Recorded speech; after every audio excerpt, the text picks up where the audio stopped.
এবার চলতি নভেম্বরে বাংলার দিকে ধেয়ে আসছে বঙ্গোপসাগরের সম্ভাব্য ঘূর্ণিঝড় ফেইঞ্জাল। এটা কতটা বাস্তবে রূপান্তরিত হতে পারে, সত্যি নাকি গুজব, সেই ব্যাপারে আপনাদেরকে আজকে বেশ কিছু গুরুত্বপূর্ণ তথ্য জানাবো। সেই সাথে আগামী কয়েকটা দিনে আবহাওয়াতে কোথায় কেমন পরিবর্তন আসবে সেই ব্যাপারেও জানাবো। ফেইঞ্জাল এর পরবর্তী সময়ে কি হতে পারে, নতুন কোনো ওয়েদার সিস্টেম তৈরি হতে পারে কিনা সেই ব্যাপারেও কিছুটা ইঙ্গিত দেওয়ার চেষ্টা করব। প্রিয় দর্শক, আপনারা দেখছেন ওয়েদার উইথ শুভেন্দু। আজ হলো নভেম্বরের 14 তারিখ, বৃহস্পতিবার, সাল 2024। প্রিয় দর্শক, ভারতীয় সময় ঘড়িতে এখন সকাল 8:45 বাজে। এই সময় আমরা যে সর্বশেষ উইন্ড প্যাটার্ন অর্থাৎ বাতাসের যে প্রবাহ রয়েছে সেটার দিকে একটু নজর রাখবো। সেখানে নজর রাখলে দেখা যাচ্ছে যে উত্তর পশ্চিমের দিক থেকে অর্থাৎ ভারতের রাজধানী দিল্লি, উত্তরপ্রদেশের রায়বেরেলি, ফাইজাবাদ, কানপুর, এলাহাবাদ, বিহারের পাটনা, পূর্ণিয়া অর্থাৎ গঙ্গার সমভূমি এলাকা ধরে কিন্তু হাওয়া নামছে। তবে এই হাওয়ার যে অরিজিন বা উৎসস্থল সেটা কিন্তু পাঞ্জাবের কাছাকাছি এলাকা এবং সংলগ্ন হরিয়ানা, এই এলাকার দিক থেকে কিন্তু হাওয়া নামছে এবং কিছুটা নামছে উত্তরাখণ্ড এবং সংলগ্ন আশেপাশের এলাকার দিক থেকে। ফলে এই হাওয়াতে কিন্তু সেভাবে ঠান্ডার তীব্রতা নেই এবং এই মুহূর্তে একটা অ্যান্টিসাইক্লোন ঝাড়খণ্ড এবং সংলগ্ন এলাকায় আজ সকালের দিকে অবস্থান করছে। যদিও বেলা বাড়তে এই অ্যান্টিসাইক্লোন উধাও হয়ে যাওয়ার সম্ভাবনা। তো এই হাওয়া বাংলার উপর দিয়ে অর্থাৎ পশ্চিমবঙ্গের উপর দিয়ে কিন্তু বয়ে যাচ্ছে। এরই সাথে মেঘালয় এবং উত্তর বাংলাদেশের দিক থেকে কিন্তু হাওয়া নামছে, সেটাও বাংলাদেশের উপর দিয়ে, এবং সেই সাথে আসামের দিক থেকে শিলচর এবং পার্শ্ববর্তী এলাকার দিক থেকে হাওয়া নামছে, সেটা ত্রিপুরা এবং পার্শ্ববর্তী পার্বত্য চট্টগ্রাম হয়ে বঙ্গোপসাগরের দক্ষিণের দিকে চলে যাচ্ছে। এদিকে সর্বশেষ উপগ্রহ চিত্রে কিন্তু দুটি শক্তিশালী ঘূর্ণিঝড়ের অবস্থান ধরা পড়ছে। একটা হচ্ছে ফিলিপিন্সের উত্তরাঞ্চলে এই মুহূর্তে আঘাত করেছে এবং সেই সাথে আরও একটি ঘূর্ণিঝড়, সেটা কিনা ফিলিপিন্সের মাঝ বরাবর এগিয়ে চলেছে। অর্থাৎ ফিলিপিন্সের উত্তরাঞ্চল এবং মধ্যাঞ্চলের জন্য আজ এবং আগামী কয়েকটা দিনে যথেষ্ট দুর্ভোগের আশঙ্কা রয়েছে। তবে আমাদের ভারতবর্ষ এবং সংলগ্ন বাংলার জন্য কিন্তু খুব বিশেষ চিন্তার কারণ আপাতত এই ওয়েদার সিস্টেমগুলোকে নিয়ে থাকছে না, কারণ এই ওয়েদার সিস্টেমগুলো পূর্ব থেকে পশ্চিমের দিকে এগোনোর সাথে সাথে কিন্তু রিকার্ভ করতে থাকবে চীন এবং তাইওয়ান সংলগ্ন এলাকার দিকে এবং তারই সাথে দুর্বল হয়ে যাওয়ার সম্ভাবনা থাকছে। দেখুন, এর আগে একটা ওয়েদার সিস্টেম ফিলিপিন্সের উত্তরাঞ্চল হয়ে হংকং এবং সংলগ্ন এলাকার দিকে এগোনোর সাথে সাথে কিন্তু সেটা ইতিমধ্যেই দুর্বল হতে শুরু করেছে। তবে আমরা যদি ভারতবর্ষ এবং সংলগ্ন এলাকার সর্বশেষ উপগ্রহ চিত্র দেখি তাহলে দেখা যাচ্ছে যে এই মুহূর্তে দক্ষিণ আরব সাগর এবং সংলগ্ন এলাকার দিকে বেশ খানিকটা মেঘের আনাগোনা রয়েছে। সেই সাথে বেশ খানিকটা মেঘের আনাগোনা এই মুহূর্তে বঙ্গোপসাগরের দক্ষিণাঞ্চল এবং পার্শ্ববর্তী এলাকার দিকে কিন্তু রয়েছে এবং সেই সাথে ইকুয়েটোরিয়াল ইন্ডিয়ান ওশান অর্থাৎ নিরক্ষরেখা বরাবর যে ভারত মহাসাগর এবং দক্ষিণ বঙ্গোপসাগরের যে এলাকাগুলো রয়েছে সেখানেও কিন্তু যথেষ্ট মেঘের আনাগোনা রয়েছে। যদিও এই মুহূর্তে আন্দামান নিকোবর দ্বীপপুঞ্জ মোটের উপর পরিষ্কার, দক্ষিণ ভারতের রাজ্যগুলোতে এই মুহূর্তে আংশিক মেঘাচ্ছন্ন, কোথাও আবার পুরোপুরি মেঘাচ্ছন্ন পরিস্থিতি কিন্তু নজরে আসছে। এদিকে বাকি ভারতবর্ষের বিভিন্ন জায়গাতে এই মুহূর্তে কিন্তু মোটের উপর পরিষ্কার আকাশ, মধ্য ভারত থেকে শুরু করে গুজরাট, সেই সাথে রাজস্থান এবং পার্শ্ববর্তী এলাকার দিকে মোটের উপর পরিষ্কার আকাশ, তবে একটা হালকা কুয়াশাচ্ছন্ন পরিবেশ কিন্তু নজরে আসছে। কলকাতা সহ দক্ষিণবঙ্গের বিভিন্ন জেলাতে আকাশ পরিষ্কার থাকলেও পাতলা একটা কুয়াশার চাদর কিন্তু রয়েছে। বাংলাদেশের রাজশাহী, রংপুর, খুলনা ডিভিশনের বিভিন্ন এলাকাতেও এই পাতলা কুয়াশার চাদর লক্ষ্য করা যাচ্ছে। তবে ভারতের ত্রিপুরা এবং লাগোয়া চট্টগ্রাম ডিভিশনের বিভিন্ন এলাকা, সিলেট, ময়মনসিংহ ডিভিশনের দিকটাতে রোদের তেজ বাংলাদেশের বাকি অংশগুলোর তুলনায় কিন্তু বেশি রয়েছে। এদিকে মণিপুর, মিজোরাম, আসামের কোথাও কোথাও হালকা একটু মেঘের আনাগোনা লক্ষ্য করা যাচ্ছে। ঝাড়খণ্ড, ওড়িশাতেও পাতলা একটা কুয়াশার আস্তরণ রয়েছে। বিহারে কুয়াশার দাপট আরও বেশি। বিহারের উত্তরাঞ্চলে বিভিন্ন এলাকা, সেই সাথে দক্ষিণ দিনাজপুর এবং পার্শ্ববর্তী কিছু এলাকার দিকে কিন্তু বেশ খানিকটা কুয়াশা, ঘন কুয়াশা কিন্তু নজরে আসছে। এদিকে শীত পড়তে না পড়তেই ভারতের রাজধানী দিল্লি থেকে শুরু করে উত্তরপ্রদেশ, বিহারের উত্তরাঞ্চল, পাঞ্জাব, হরিয়ানা, উত্তর রাজস্থানের বিভিন্ন এলাকাতে ভারতীয় সময় এখন প্রায় 8:45 পেরিয়ে যাচ্ছে, 9টা বাজতে চললো, সকাল 9টা। তো এখনো পর্যন্ত কিন্তু ডেন্স ফগ অর্থাৎ অত্যন্ত ঘন কুয়াশার চাদর কিন্তু নজরে আসছে, যেটা এখানকার বাসিন্দাদের জন্য খুব একটা ভালো সংকেত কিন্তু নয়। এদিকে শক্তিশালী পশ্চিমী ঝঞ্ঝাটি কিন্তু উত্তর পাকিস্তান, উত্তর আফগানিস্তান হয়ে ধীরে ধীরে কাশ্মীরের উত্তরাঞ্চল অর্থাৎ লাদাখ, কাশ্মীরের যে উত্তরাঞ্চলগুলো রয়েছে সেখানে পাহাড়ে কিন্তু তুষারপাত দিচ্ছে এবং এর একটা বড় অংশ কিন্তু ইতিমধ্যেই চীনের ভিতরের দিকে প্রবেশ করে গেছে। এর আগে আরও একটি পশ্চিমী ঝঞ্ঝা চীনের ভিতরের দিকে প্রবেশ করে গেছে। এই ওয়েদার সিস্টেমটা যেটা এখন পাহাড়ে তুষারপাত দিচ্ছে, উত্তরাখণ্ড, হিমাচল, নেপাল, সিকিম, ভুটান, অরুণাচলের একেবারে উঁচু পার্বত্য এলাকাগুলোতে অল্প স্বল্প তুষারপাত কিন্তু আগামী 72 ঘন্টায় দিয়ে তারপর কিন্তু চীনের ভিতরের দিকে যাবে বলেই মনে হচ্ছে। এই তুষারপাতের প্রভাব কিন্তু সমতলে পড়ার সম্ভাবনা তৈরি হতে পারে। এই মুহূর্তে মধ্য পাকিস্তান এবং সংলগ্ন এলাকার দিকে একটা ঘূর্ণাবর্ত রয়েছে। সেই ঘূর্ণাবর্তটি কিন্তু আশা করছি যে আগামীকাল 15 নভেম্বরের পর থেকে একেবারে দুর্বল হয়ে মিলিয়ে যাওয়ার সম্ভাবনা। পাহাড়ে তুষারপাত আগামীকালকের মধ্যে হয়ে যাওয়ার পর তারপর কিন্তু ধীরে ধীরে পশ্চিমী ঝঞ্ঝাটি সরতে শুরু করবে, ফলে জম্মু কাশ্মীর, লাদাখের দিকে আকাশ পরিষ্কার হতে শুরু করবে। এই শুকনো ঠান্ডা হাওয়া অর্থাৎ যে তুষারপাত হয়েছে, এবার কি হবে, পশ্চিমী ঝঞ্ঝা সরে যাওয়ার পর সেই পাহাড়ের দিক থেকে হাওয়া নামা শুরু হবে এবং সেই হাওয়াতে যেহেতু তুষারপাত হয়েছে তাই ঠান্ডার তীব্রতা কিন্তু অনেক বেশি থাকবে এবং সেই হাওয়া কিন্তু আগামীকাল থেকেই একটু একটু করে নামতে শুরু করবে, এরকমটাই সম্ভাবনা রয়েছে, যেটা কিনা উত্তরাখণ্ড, হিমাচল, জম্মু কাশ্মীর, লাদাখ এবং উত্তর পাকিস্তানের দিক থেকে নামতে শুরু করবে। এবং সেই হাওয়া কিন্তু উত্তর পাকিস্তান, ভারতের পাঞ্জাব, হরিয়ানা, দিল্লি, উত্তর রাজস্থান, উত্তরপ্রদেশ এই এলাকা হয়ে তারপর কিন্তু ধীরে ধীরে গঙ্গার সমভূমি এলাকা ধরে নেমে আসতে থাকবে পূর্ব ভারতের দিকে। আর একটা অংশ চলে যাবে রাজস্থান, দক্ষিণ পাকিস্তান, উত্তর গুজরাট হয়ে আরব সাগরের দিকে।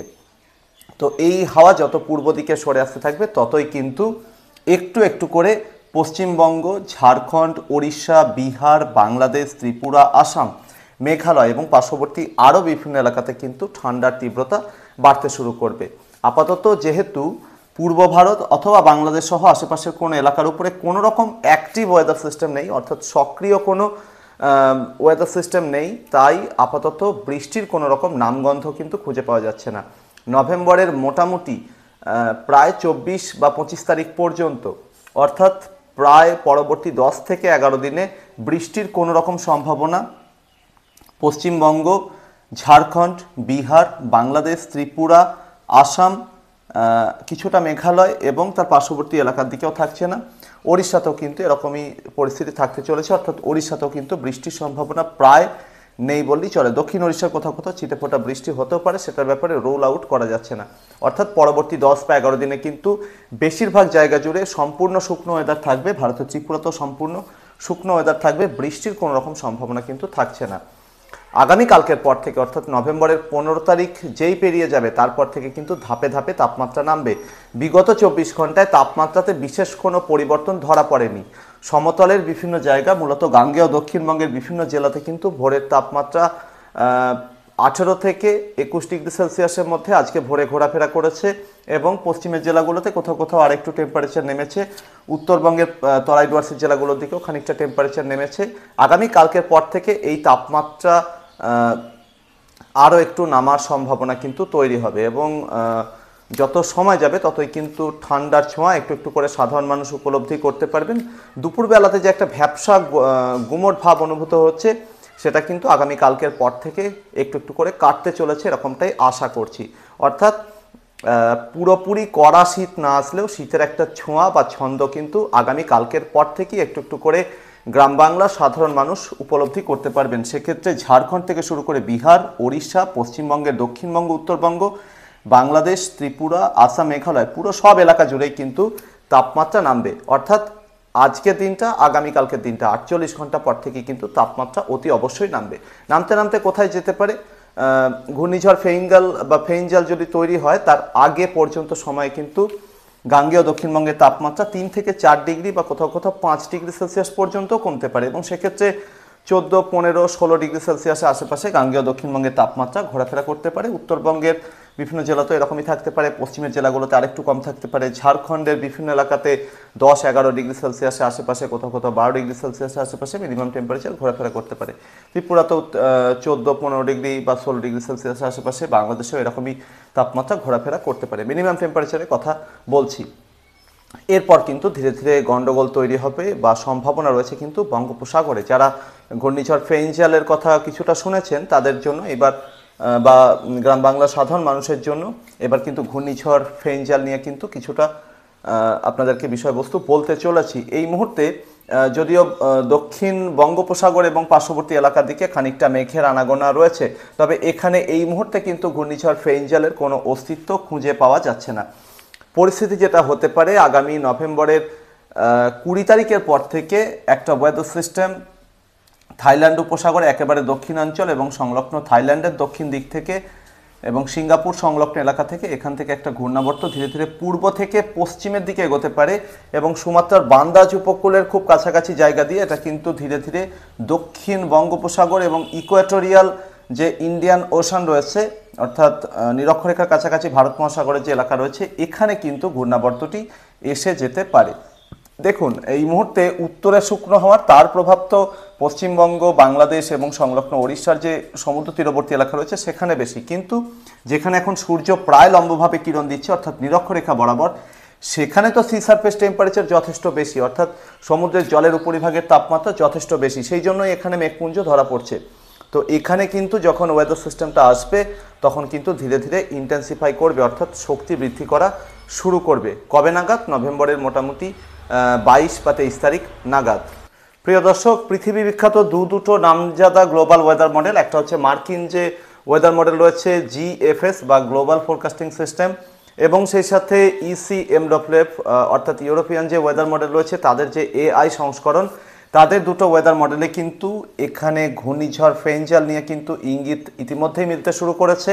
এটা হলো গ্লোবাল ফোরকাস্টিং সিস্টেমের যে সর্বশেষ প্রেডিকশন, সেক্ষেত্রে কিন্তু নজরে আসছে যে এখানে একটা ওয়েদার সিস্টেম তৈরি হতে পারে নভেম্বরের 22 বা 23 তারিখ নাগাদ। সেটা ধীরে ধীরে কিন্তু বঙ্গোপসাগরের দক্ষিণ পশ্চিমাঞ্চল অর্থাৎ তামিলনাড়ু সংলগ্ন অন্ধ্রপ্রদেশ, শ্রীলঙ্কা উপকূলের দিকে এগোনোর সাথে সাথে কিন্তু একটা রিকার্ভ করার চিন্তাভাবনা তার থাকতে পারে, এবং সেক্ষেত্রে এই ওয়েদার সিস্টেমটা কিন্তু ধীরে ধীরে শক্তিশালী হতে হতে কিন্তু তামিলনাড়ু এবং সংলগ্ন এলাকার দিকে এগোনোর সাথে সাথে উত্তর এবং উত্তর পূর্ব দিকে কার্ভ করার একটা প্রবণতা থাকতে পারে। এবং সেক্ষেত্রে যদিও এখনও পর্যন্ত সিস্টেমটাকে নিয়ে বা সিস্টেমটার ট্র্যাক নিয়ে, ইন্টেন্সিটি নিয়ে খুব বেশি ইঙ্গিত এখনও পর্যন্ত পাওয়া যাচ্ছে না, তবে এর প্রভাবে বঙ্গোপসাগরের বিস্তীর্ণ এলাকা জুড়ে মেঘ পৌঁছে যেতে পারে এবং বাংলাদেশের চট্টগ্রাম উপকূল পর্যন্ত কিন্তু এর মেঘ পৌঁছে যাওয়ার একটা ইঙ্গিত কিন্তু এখন থেকেই মিলতে শুরু করছে। আরও একটি নামজাদা ওয়েদার মডেল ECMWF এর যে AI সংস্করণ রয়েছে, সেখানে কিন্তু নভেম্বরের 22 বা 23 তারিখ হতে হতে বঙ্গোপসাগরের দক্ষিণাঞ্চলে একটা ঘূর্ণাবর্ত তৈরি হয়ে ধীরে ধীরে সেটা নিম্নচাপ, তার পরবর্তীতে গভীর নিম্নচাপ এবং সবশেষে ঘূর্ণিঝড়ে রূপান্তরিত হওয়ার একটা ইঙ্গিত কিন্তু মিলতে শুরু করছে। এবং সেক্ষেত্রে নভেম্বরের 28-29 তারিখ নাগাদ বঙ্গোপসাগরের দক্ষিণ এবং দক্ষিণ পশ্চিমাঞ্চলে কিন্তু এই ওয়েদার সিস্টেমটা তৈরি হওয়ার ইঙ্গিত ECMWF এর যে AI সংস্করণ রয়েছে সেখানে কিন্তু মিলছে। এক্ষেত্রে যেটা ইঙ্গিত মিলছে যে নভেম্বরের 26 তারিখ হতে হতে কিন্তু ওয়েদার সিস্টেমটা বঙ্গোপসাগরের একেবারে দক্ষিণাঞ্চল এবং লাগোয়া খানিকটা পশ্চিমাঞ্চলের দিকে একটা অতি গভীর নিম্নচাপ রূপে অবস্থান করতে পারে, এবং যে কারণে বঙ্গোপসাগরের মধ্যাঞ্চল এবং আন্দামান নিকোবর দ্বীপপুঞ্জ পর্যন্ত এর মেঘ পৌঁছে যাওয়ার সম্ভাবনা থাকছে। এবং এর পরবর্তীতে অর্থাৎ 27শে নভেম্বর হতে হতে কিন্তু এই ওয়েদার সিস্টেমটা ধীরে ধীরে উত্তর এবং উত্তর পূর্ব দিকে বাঁক নেওয়ার প্রবণতা দেখাতে পারে, এবং যত সময় যাবে ইন্টেন্সিটি বা তীব্রতা বৃদ্ধি করার একটা ইঙ্গিত কিন্তু নজরে আসছে। এবং সেক্ষেত্রে কিন্তু এটা লাগাতার বঙ্গোপসাগরে উত্তরাঞ্চল এবং সংলগ্ন এলাকার দিকে এগিয়ে যাবে, এরকমটাই কিন্তু ECMWF এর যে AI সংস্করণ রয়েছে সেটা থেকে কিন্তু ইঙ্গিত পাওয়া যাচ্ছে। তবে এখানেই কিন্তু শেষ নয়, আরও একটি ওয়েদার সিস্টেম, সেটা কিন্তু থাইল্যান্ড এবং সংলগ্ন ইন্দোনেশিয়ার উত্তরাঞ্চল অতিক্রম করে আন্দামান সাগরের দক্ষিণাঞ্চলের দিকে এসে হাজির হওয়ার ইঙ্গিতও কিন্তু এখন থেকেই মিলছে। তবে শুধুমাত্র ECMWF এর AI মডেলই না, এরই সাথে গ্লোবাল ফোরকাস্টিং সিস্টেমও কিন্তু আরও একটি ওয়েদার সিস্টেম এই সম্ভাব্য ঘূর্ণিঝড় ফেইঞ্জালের পরে কিন্তু আসার সম্ভাবনা তৈরি হচ্ছে, এরকমটা কিন্তু ইঙ্গিত মিলছে। সেক্ষেত্রে ঠিক একই জায়গাতে অর্থাৎ ইন্দোনেশিয়া এবং সংলগ্ন যে থাইল্যান্ড উপসাগরের দক্ষিণাঞ্চল রয়েছে সেখানে কিন্তু নভেম্বরের 28 বা 29 তারিখ হতে হতে আরও একটি ওয়েদার সিস্টেম তৈরি হওয়ার ব্যাপারে কিন্তু ইঙ্গিত এখন থেকেই পাওয়া যাচ্ছে। এটাও কিন্তু গ্লোবাল ফোরকাস্টিং সিস্টেমের যে সর্বশেষ ইন্ডিকেশন রয়েছে সেখানে কিন্তু এই ধরনের ইঙ্গিত মিলছে, এবং যেটা কিনা ধীরে ধীরে বঙ্গোপসাগরের ভিতরে এন্টার করার সম্ভাবনাও কিন্তু নজরে আসছে, এবং সেক্ষেত্রে নভেম্বরের 29 বা 30 তারিখ পর্যন্ত সময় লেগে যাওয়ার সম্ভাবনা থাকছে। আপাতত যেটা হতে পারে যে পরবর্তী 48 ঘন্টা পর থেকে বাংলার বিস্তীর্ণ এলাকাতে যে অতিরিক্ত জলীয় বাষ্প ঢুকে এসেছে, যে কারণে ধোঁয়াশাচ্ছন্ন পরিবেশ তৈরি হচ্ছে, উত্তর পশ্চিম ভারতের দিক থেকে শুকনো ঠান্ডা হাওয়া কিন্তু গতিপ্রাপ্ত হবে আগামী কালকের পর থেকে, এবং সেই হাওয়ার হাত ধরে এই অতিরিক্ত জলীয় বাষ্প কিন্তু বঙ্গোপসাগরের ভিতরে চলে যাবে, এরকম সম্ভাবনাই কিন্তু রয়েছে। ফলে পশ্চিমবঙ্গের বিভিন্ন এলাকা, ঝাড়খণ্ড, বিহারের বিভিন্ন এলাকা, বাংলাদেশ, ত্রিপুরার বিভিন্ন এলাকাতে কিন্তু আগামী কালকের পর থেকে এই যে ঘোলাটে ভাব রয়েছে, এই ঘোলাটে ভাব কিন্তু কেটে যাওয়ার সম্ভাবনা। রোদ ঝলমলে আবহাওয়ার সঙ্গে সঙ্গে উত্তরে শুকনো হাওয়ার একটা প্রভাব মিলতে শুরু করবে। সেই সাথে দিনের বেলাতে রোদ ঝলমলে আবহাওয়া, রাতের বেলাতে খুব দ্রুত তাপ বিকিরণ হয়ে ভোরের বা রাতে তাপমাত্রা কিন্তু নামার মতো পরিস্থিতি তৈরি হবে বলেই আমার ধারণা। প্রিয় দর্শক, সম্ভাব্য ঘূর্ণিঝড় ফেইঞ্জাল কিন্তু তৈরি হতে পারে। সেক্ষেত্রে নভেম্বরের মোটামুটি 25 থেকে 26 তারিখের মধ্যে এর পদধ্বনি বঙ্গোপসাগরে শোনা যেতে পারে। এর পরবর্তীতে ডিসেম্বরের শুরুতেই আরও একটা ওয়েদার সিস্টেম কিন্তু বঙ্গোপসাগরের দক্ষিণাঞ্চলে তৈরি হতে পারে। সেটাও যদি ঘূর্ণিঝড়ে পরিণত হয় তাহলে শ্রীলঙ্কার দেওয়া নাম শক্তি রাখা হবে সেই সম্ভাব্য ঘূর্ণিঝড়টির ক্ষেত্রে। আপাতত এই সম্ভাব্য দুটি ঘূর্ণিঝড় অথবা সম্ভাব্য দুটি শক্তিশালী ওয়েদার সিস্টেম কোথায় যাবে, কোথায় ল্যান্ডফল করবে, কোথায় কতটা প্রভাব পড়বে, এটার ব্যাপারে কোনো রকম নিশ্চয়তা দেওয়া সম্ভব না।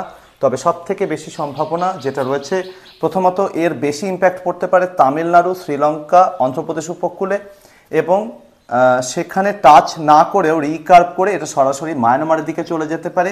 আরও একটা চান্সেস রয়েছে যে অন্ধ্রপ্রদেশ উপকূলকে পাশ কাটিয়ে এটা ওড়িশার দক্ষিণাঞ্চলে হিট করে এটা ওড়িশার ভিতর দিয়ে গাঙ্গেয় দক্ষিণবঙ্গ, বাংলাদেশের ভিতর দিয়েও প্রবেশ করতে পারে। তবে ততক্ষণে কিন্তু এটা একটা দুর্বল নিম্নচাপেও পরিণত হতে পারে।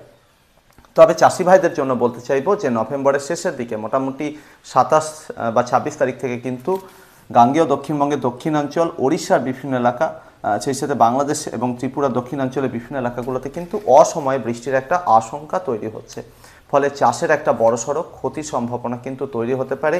যদি ওয়েদার সিস্টেমটি বঙ্গোপসাগরের ভিতর দিয়ে সরাসরি মায়ানমারের দিকে চলে যায় তাহলে কিন্তু বাংলাদেশ, ত্রিপুরা, পশ্চিমবঙ্গ, ওড়িশার কোথাও সেরকম কোনো বৃষ্টির সম্ভাবনা থাকবে না। তবে এখনই এটার ব্যাপারে নিশ্চিতভাবে কিচ্ছু বলা যাচ্ছে না। পরিস্থিতির দিকে আমি কড়া নজর রাখছি, আপনারাও নজর রাখতে থাকুন ওয়েদার উইথ শুভেন্দু চ্যানেলের দিকে। পরবর্তী আপডেট এবং লাইভে আবারও দেখা হচ্ছে।